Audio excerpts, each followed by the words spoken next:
you've mentioned the term as gig economy, especially. I mean, that's a separate industry altogether. So, how is it different than, let's say, freelancing? So gig economy as a role has a very broader perspective. People working from home, people working on field.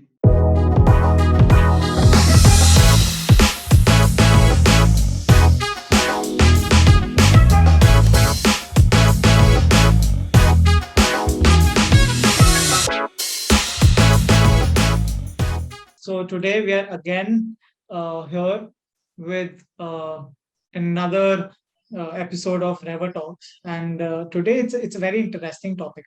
We'll be talking to Rishav Agarwal. He's the founder of Pixel. He's an angel investor and a growth consultant and head at Timok. He's a director at Flotex. And rather than me talking about more about him, I would like to welcome him and yes, over to you, Rishabh. Thank you so much, Jatin. Thanks. First of all, thanks for entire Reverr team for inviting me and setting this up. So cheers that you guys are creating such amazing community of entrepreneurs, people coming and selling their journey. So first of all, really thanks for that. So talking about me, so I am Rishav Agarwal. I run a startup Pixel. So I started back in college days. More journey I have to say, but yes. So we operate in the economic space. Been 3 years since I'm operating this startup and completely bootstrapped and been profitable. We recently hit 500k users also. Congratulations, Rishabh. Congratulations on 500,000 users. It's an amazing milestone, I suppose. Thank you so much. So that was a milestone recently achieved like a week ago. So that's where we are. Yeah, lately I'm also investing in startups, been mentoring few, and also working as a growth head in two startups, one being to mock and other being in stealth. So that's where. All right. Lovely. So let's just get on straight with the session. So Rishabh, you just gave a brief about your profile. So let's just call it that. Let's take a backseat and how about you tell us about your journey? What were you doing? Which about college? A bit of college life, or how were you like at school? Were you good at some grades? Did you like maths? And how was it like? And then why entrepreneurship? And how did entrepreneurship came into your life? And why did you choose to become an entrepreneur and not take a corporate job? So if you could just tell us about your journey. Sure. So talking about me, I was from a tier 3 city. I completed my schooling from there itself, Asansol, place in West Bengal. So I went to SRM. So in 2015, actually, I started pursuing IT engineering. First year, I didn't know what is entrepreneurship. I didn't even know how this ecosystem works. But second year, I got myself into internships actually. So work from home internships. I ended up doing 43 internships work from home. All 43, am I? 43. Are you sure? 43. Yeah. So exactly 43. So that's the I'm keeping the count over there. That's So great. actually I got to know about different particular kind of domains, marketing, content, data, all kind of domains. But I never did an internship in tech domain. So that was the only thing which I ended up doing. So after that, when I saw that there is something which is lagging when I was doing internship. So there are two things I found very problematic for me, also for the companies actually who were hiring interns. First, for the companies side, when they were hiring interns in good numbers, say 50 or 100 people, they used to have an entire process flow for right from rolling out application, filtering, making groups, allotting work, reporting, paying them, managing day-to-day activities. A complete involvement of a particular employee was required from a company side. A complete resource was there. And also after that, also some of the interns were not working. On the other side of the picture, being an intern, there were a couple of scenarios where I didn't got paid in time. I didn't got certificates also. So that deteriorated my confidence in doing internships. So that's when I thought that why not build such kind of platform where we take the work from the companies and get it done by the students.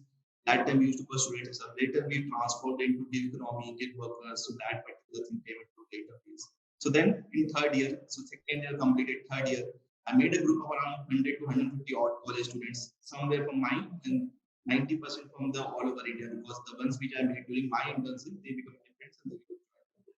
And similarly, I went to all these companies where I interned with, I told them, rather you hiring interns, you can just tell us the work, we'll get it done. And over there, your headache of managing the work, paying them separately will be reduced. So that's where for entire 1 year I worked with around like 7 to 8 companies, did around like 20 lakh of revenues, around 20 to 25 companies, had some profit. And from fourth year onwards, I figured out that if I want to scale this, it won't be possible if I do this on via WhatsApp or Google Sheets. Because until then, I didn't have any kind of product. So with that, I thought that let's make a product, let's build something. So I started doing a research from all these particular users or people who were with me. Did around like 2,000 surveys from 2,000 different students. And I came to know this can be a scalable thing. So with that, I started building product, hired two people like for a part-time work and paid them for building the product.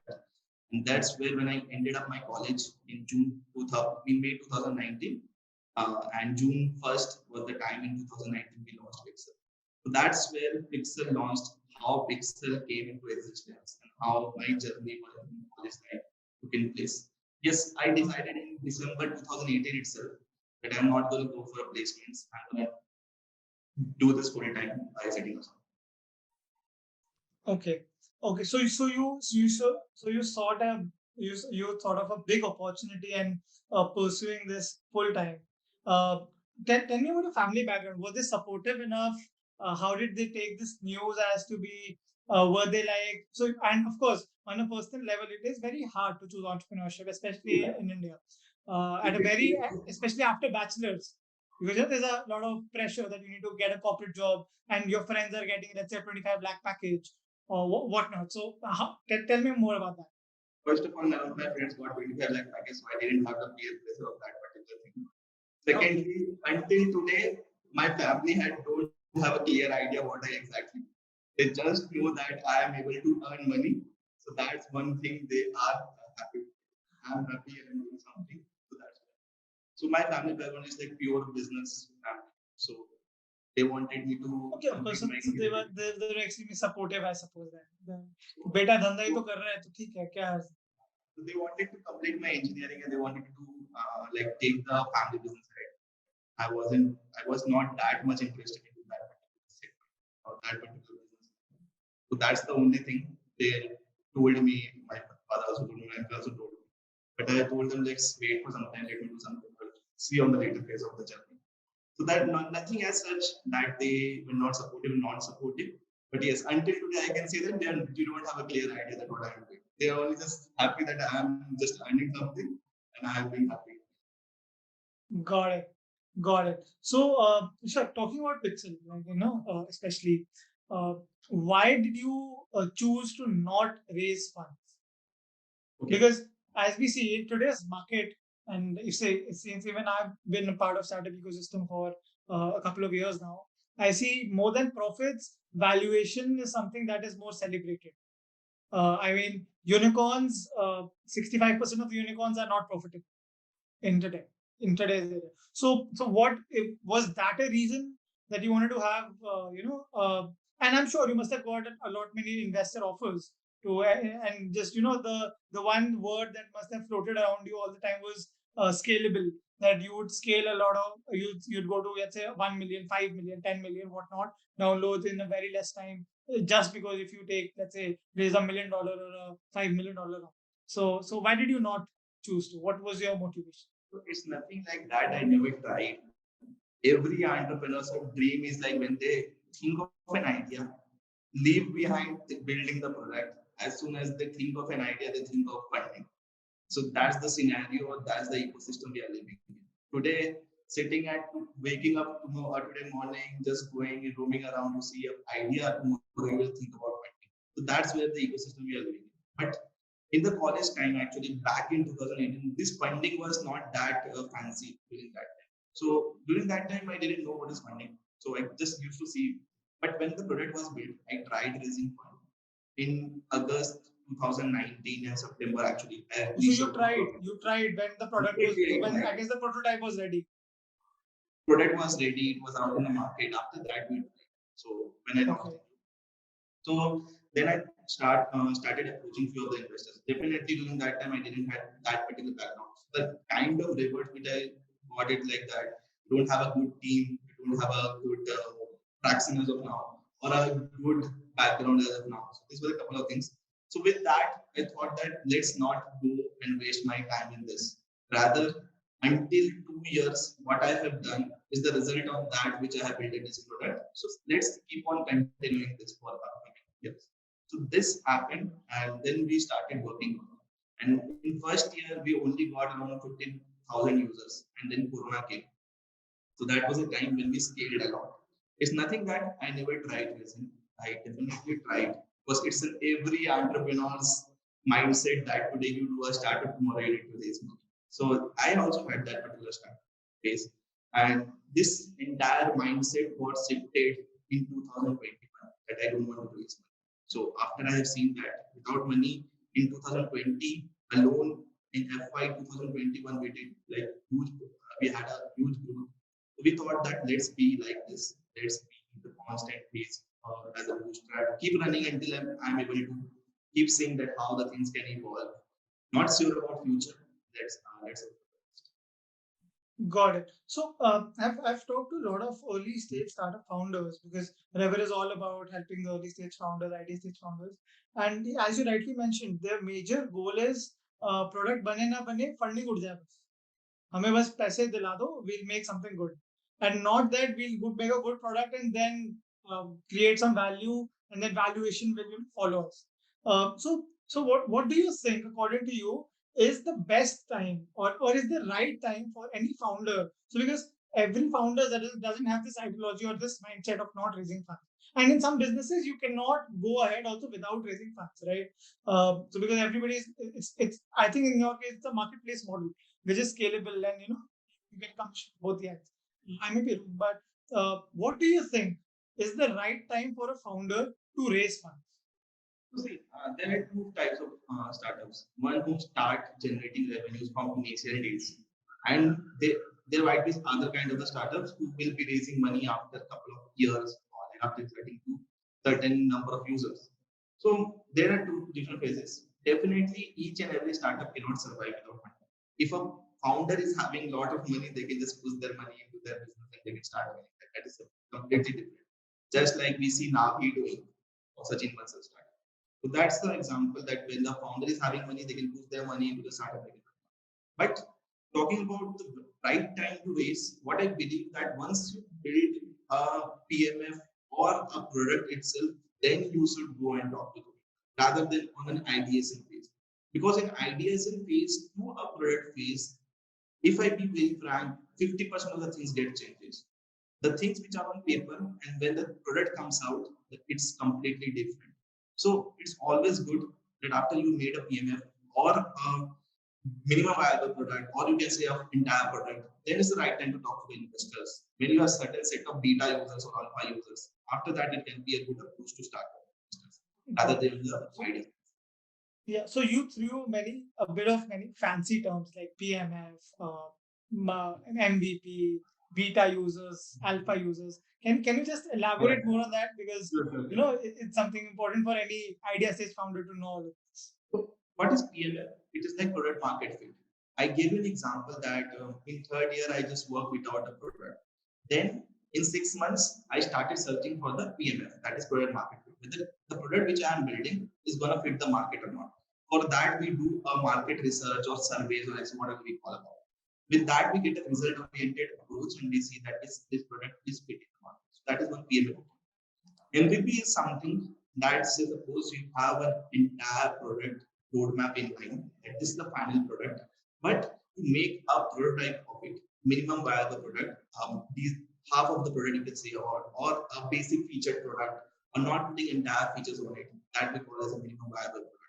Then we go into the market. So with MVP itself, or after the MVP itself, the two phases of test users comes into picture. One is alpha users, where the first set of 50 or 100 people install the application and test, and they check whether everything is working on different devices, different environment, etc. All things come into picture. They give suggestions also, and then comes the beta launch. The beta users, where 500 or 1,000 odd users are being testing at a time, and with more features. So these are the phases of the product life cycle, from finding the PMF to that is product market fit, to building the minimum viable product, then doing alpha launch or beta launch, and then you rolling out in the market with the entire product. So every startup needs to go this phase into phase by phase, because you just cannot just make a product and launch straight in the market and just see the disaster happening. So just it's always that if you have an offline users or an offline community beforehand, you can utilize that also. Giving an example, as I told, entire 1 year I did my work without having a product. So I during that time I got in touch with around like had a group of around like 900 to 1,000 people actually. So there were my first users. I knew that tomorrow when I'm going to launch the app, they are the ones who are going to use it for the first time. So straight away when we launched for the 1 month, we kept the product for them itself. Entire thing which we are doing on WhatsApp, we told them just complete a task on application. For 1 month, we kept on checking whether everything is working fine or not. All kind of activities or the task is going better or not. So within that, when we saw that everything is fixed, everything is in line, now we can launch officially in the market. So this is how the life cycle happens. It's always advisable for every startup that you have some set of users, offline users in place before you launch a product. Because they are the ones who are gonna come and tell you what are you lagging in the product, what are the features you talk about. Because you cannot just go and get your product tested from a random user actually. You can get it tested, definitely you can get it tested, but the people you know from before, your product line, etc., they will be the ones who are gonna give you better. All right. All right. So basically, before going out for a big fancy launch, just you test your product. That is it good enough or not, or that is it scalable enough or not, and take the initial as you say initial feedback, or the early adopters are the best people who tell you about your product in detail and tell you the places where you need the things need to be improved. All right. So now coming to the other side of it, right? So now we talked about the startup side of it. Now, I know you are also an angel investor, I guess. Yeah. Yeah. So, but you will not raise funds, but you would definitely invest in startups. I really like this methodology. Okay. Yeah. So see, it's nothing like that. I'm against funding. So everyone thinks that I'm against funding. I just keep writing about bootstrapping, etc. People think that. So, but when they see that I also invest in startups, so they get silent. It's not about funding. It's about the approach what you want to take. It's always about a founder's choice that how you want to run your startup. It's nothing that by seeing that 10 different people are doing XYZ startup, everyone is doing raising money. I also need to raise. First, see whether you are comfortable or not, whether you will be able to take that pressure from the investors or not, whether you will be able to absorb that ecosystem or not. Then only you go for a because it's nothing like that. After funding, your life gets easier. 10 people will sit in your mind and will ask for where is the progress, where is the progress, where is the growth, everything will be asked. You won't get all 10 people on your cap table who are investing of similar mindset. 9 people can be good. 1 people will come with a mindset when will I get return. So everything can happen. So after analyzing all these things, it's better then you decide whether you were able to do this or not. Then you go for it. I didn't want to do that actually. Got it. Got it. So how many startups have you yourself invested in? So as of now, if I talk about around 28, yes, 28. 28, and I think 29th is on its way. Yeah. So that's roughly 30. That's a very good number, I must say, Rishabh. So now talking about the investor mindset, right? So there are some people here and who would be watching the podcast, let's say on YouTube or on any other platform, who would want to know what does it take for a startup to get invested. Since you are an investor and you have invested in a pretty good amount of startups, what do you think are those pointers, or is that checklist, tick tick tick tick, that every startup who needs to raise funds should have, and that would make an investor interested? If I talk on two sides, actually, there are two sides of the story. So there are like two different kinds of startups also, or two different kinds of investors also. So if I list down this from a startup point of view, whenever you are pitching someone, don't pitch. You can tell the story, but don't tell a story which is looks like a fairy tale story. just tell a story which is existing in the real world scenario. That is very first thing. Second, don't go and quote any numbers or any particular terms which you're not aware of, because you don't know what can counter attack. Third, always be confident what you are building, because if you are not confident enough that what you're building is going to sustain for the upcoming journey, how will others will be trusting on? So these three things founders need to keep in mind. Now coming to my checklist, if I talk. So there are two types of investment I do. One, where I see that I'm not putting much money. I don't care that I put small money over there via syndicates or via channels, etc. Where I'm not investing directly on the cap table. I don't think much. I see that what other investors are investing.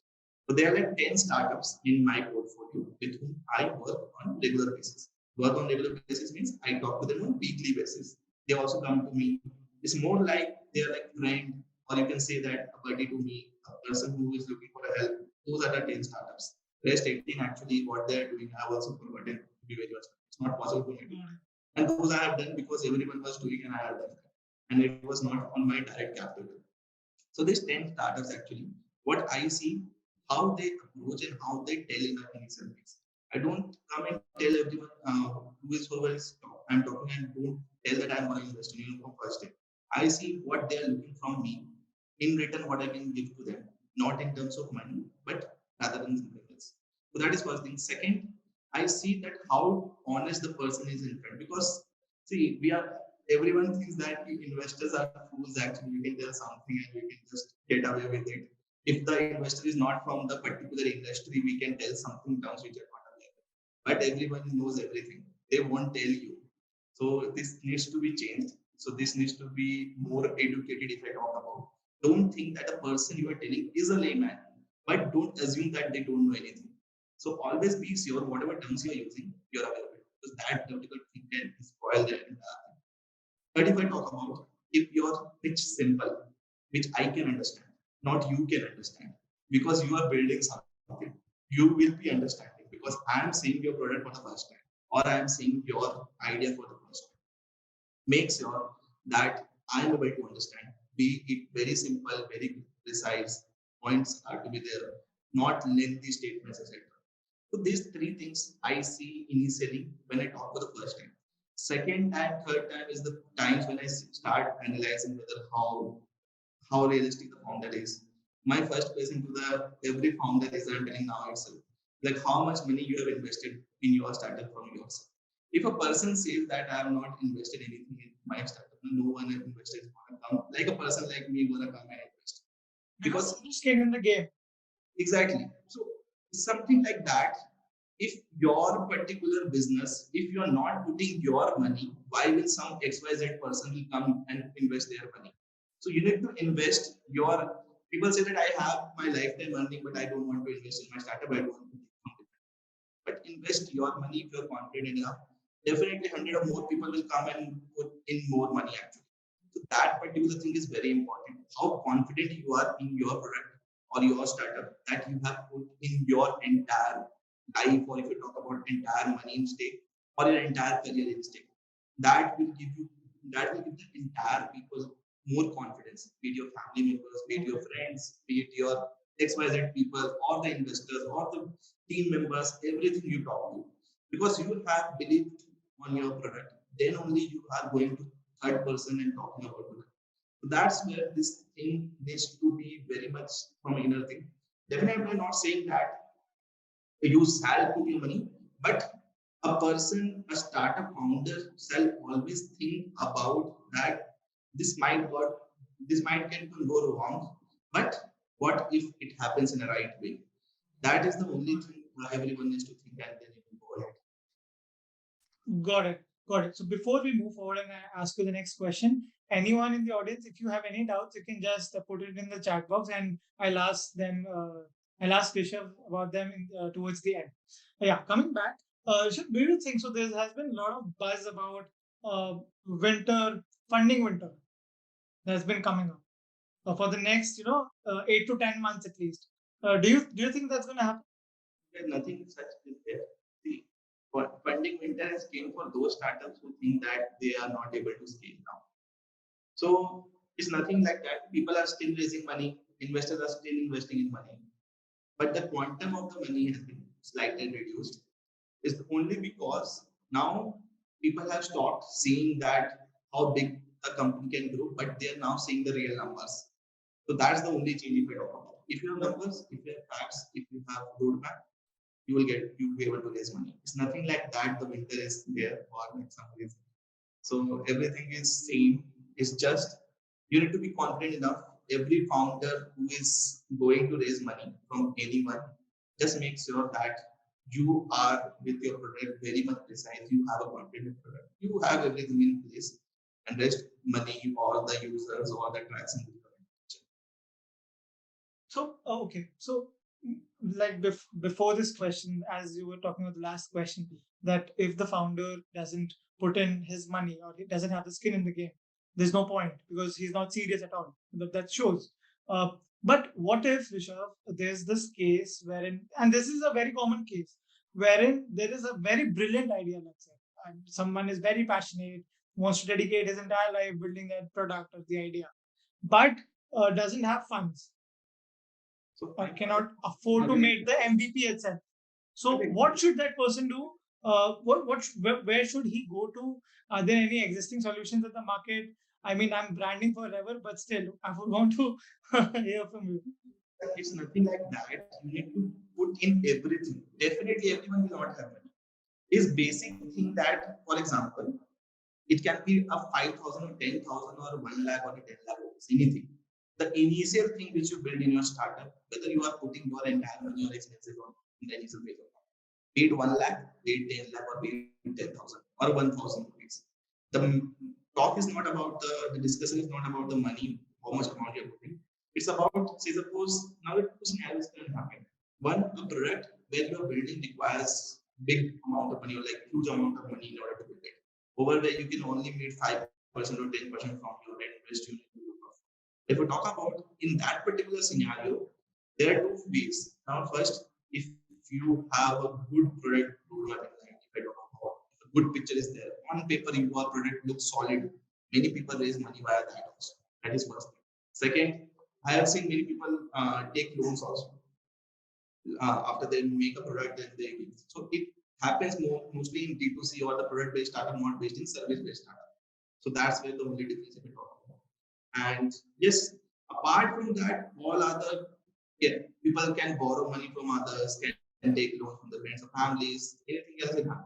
But in most of the scenarios, what I have seen, if you have a product roadline map ahead in a concrete manner on paper, also people are raising money. It's nothing like that people don't raise money on ideas, but the confidence is required, the trust is required, and the belief on your product is required. How much money you are putting yourself or from others, it doesn't matter. Got it. So in the startup ecosystem, what has been happening is that, and as we know, we've been reading daily news that whoever is raising funds either is from IIT, IIM, or ISB. So this is something because in a recent study, what around 75 to 80% of the unicorn founders, at least one of them is from an IIT or IIM or an ISB. So is it important to be an IITian or an IIM, to be successful? I don't want to answer this question actually, but yes, this was the same terms I also listened, but it's nothing like that. I also used to get offended if I talk about in 2019 when people used to say that you don't have a good background, XYZ college or reputed college, be it anything. So I also used to get offended sometimes. But down the line when I saw this, yes, you need to work around. Definitely, they get some privileges. If I be very frank, it's nothing to hide of. But yes, if even if you are working hard, you are focused enough. Now, be it from XYZ college or be it from a tier 3 college or tier 1 college, you get. So yes, they get a big privilege if you talk about because the community and the alumni network is very strong out there. Other other colleges we talk about. That's where it comes in. That is one advantage if I talk about. But yes, for us, you do something great for other people. Keep on doing your work. Don't worry about the results. That time you will be getting over from this investment. So just think from the positive way that if not this thing can happen. So always be on that particular mindset. I will repeat one thing, a small thing. So just I know it's not possible enough to stay positive in life. I personally believe that every day you cannot just wake up in the morning and be positive, positive, positive. You cannot be that. You will be a negative. But yes, the one thing you need to always think around when you are building something or when you are running a startup, that you are changing, even if you have 10 users, you need to think that you are changing the life of 10 users. Or you have a two members team, you are changing a life of two members. So always be to that mindset, be it 10 or 10 million, that you are impacting at least this number of people. So just with that confidence, just keep working and be honest with yourself and the people which you are working with. That will the only driving factor which you are going to stay for the entire life. All other things will be here only in the earth itself. So this is one thing which I always tell to myself and to other people. Got it. That's a brilliant perspective, and that's the brilliant way to put it, Rishabh. Very motivating. The one important question. What are your thoughts on the Indian startup ecosystem? Is it gonna how does the next 10 years look like? People who are surviving now in 2021, 2022, those are the real startups you will be seeing in 2025 to 2030. Because people who are leaving the market now, they are not the ones who are going to stay in the market. So this is the only thing which I see. We stay in the market, whether you are not growing or not growing decently or rapidly or slowly. Sustaining, at least sustaining. Just stay. Keep your existing in the market. We also not growing that great now. If I be very frank in terms of revenues, our revenues are very bad as compared to 2020. My revenues got dropped like to around 30% from 2020 to 2020. But I am staying in the market. People still know me that yes, this person is existing, this company is existing. Just stay in the market. Just don't go run away. Just stay. Just believe that yes, not today, tomorrow it can happen.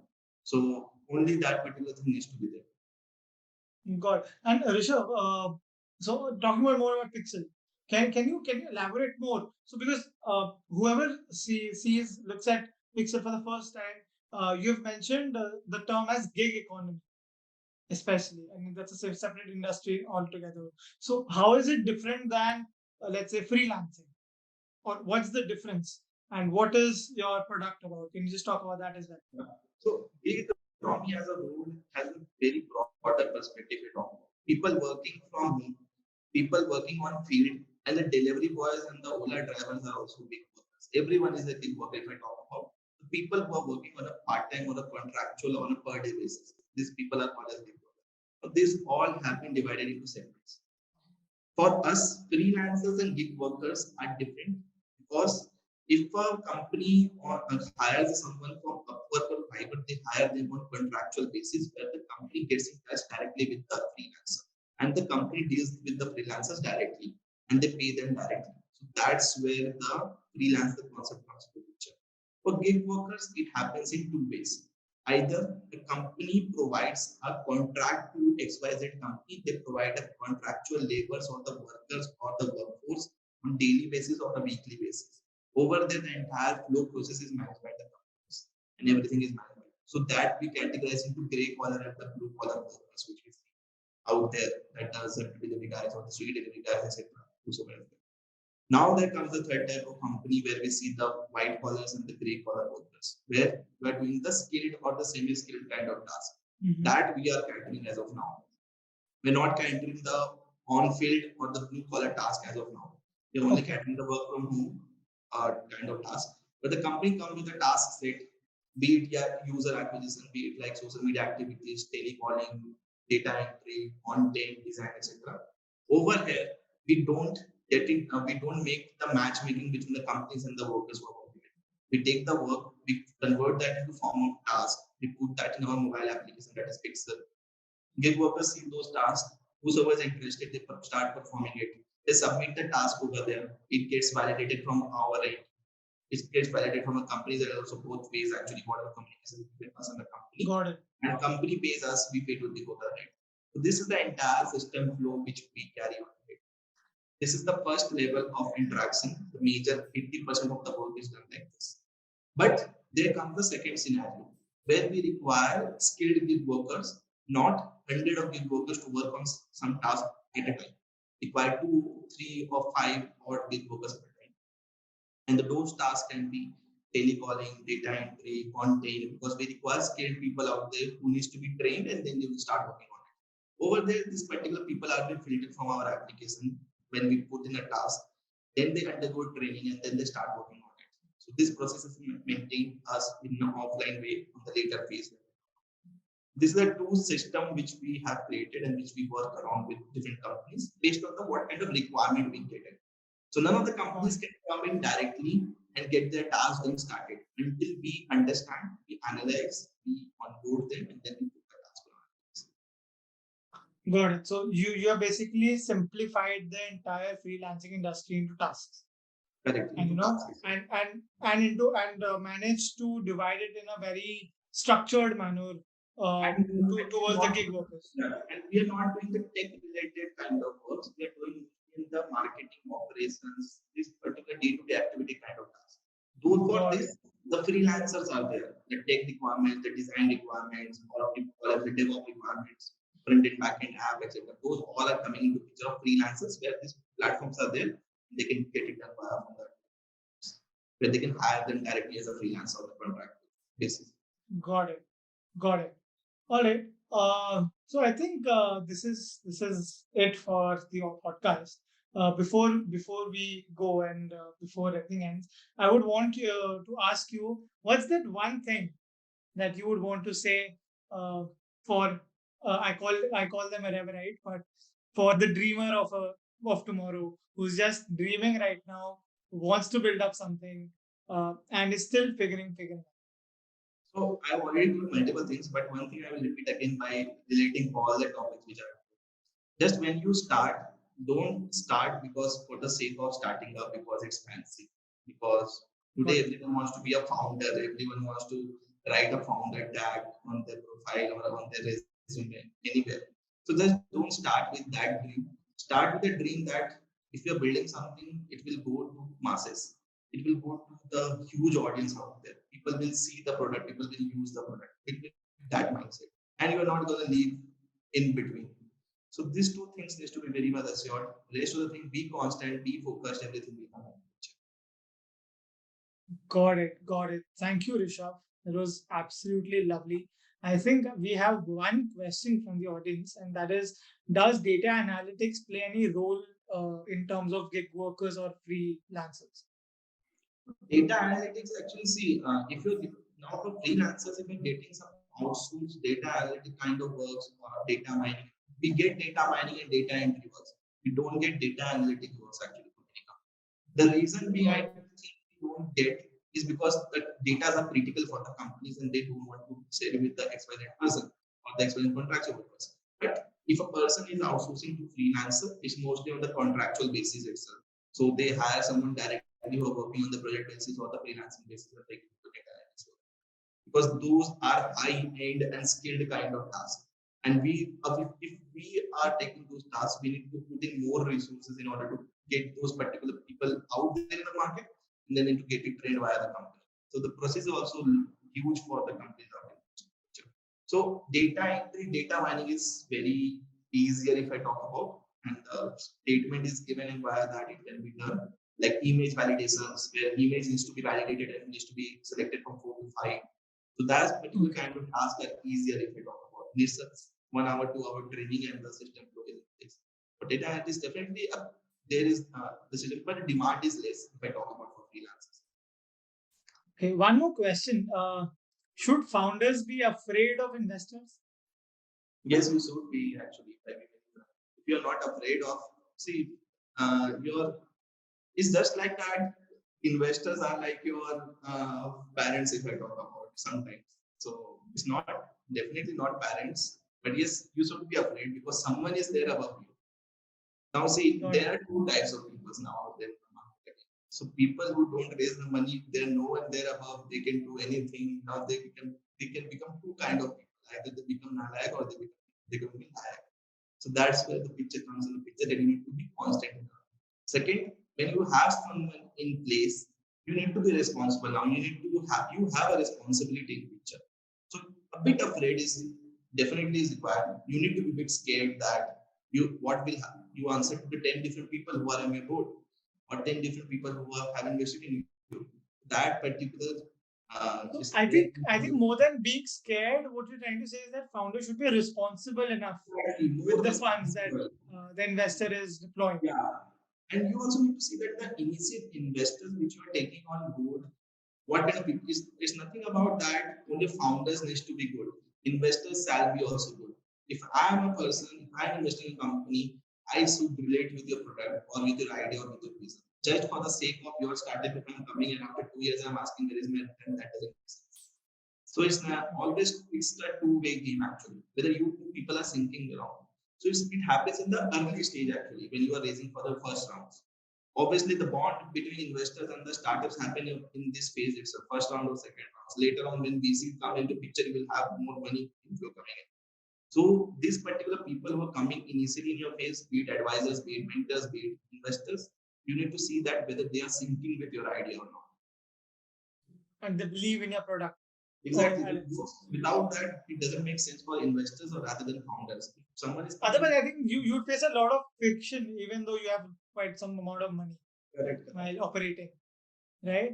So one last question before we log off, and that is, does investor really look at the product while investing, or is it just the founder in some cases? And second, what's the mindset and what are the expectations of an investor while deploying or giving the funds to the startups? Answer the first phase. So for founder, for investors, they always don't see the product. I see personally founders, but definitely I don't judge the founder in the first meeting also. I will take 3 to 4 minutes. I will also check that if I have said no to someone, how frequently or how constantly they are coming with an update to me after 1 month. That is also persistence. So there's one startup actually I invested in. So there are two kind of people where I know the founder beforehand. They are building something without thinking much. I invest in the company. There are like 3 companies which I have done like this. There are like 2 companies where a person who set up 2 meetings with me, the founder didn't turn out. But I ended up investing the maximum amount in that particular startup. I mean, I'm mostly engaged in that startup. So it's always about what kind of people you are and how you are approaching and what mindset. Now, obviously, it can happen other way also that if I'm if I'm not able to get in touch with you, and if I'm not able to revert you back again, I might miss this particular. It's always that I try to listen to people. I try to think that yes, let's listen out this particular person for once. After that, let's judge the particular person of the startup. So that's what I'm thinking. So coming to the picture, what is the second part of the question?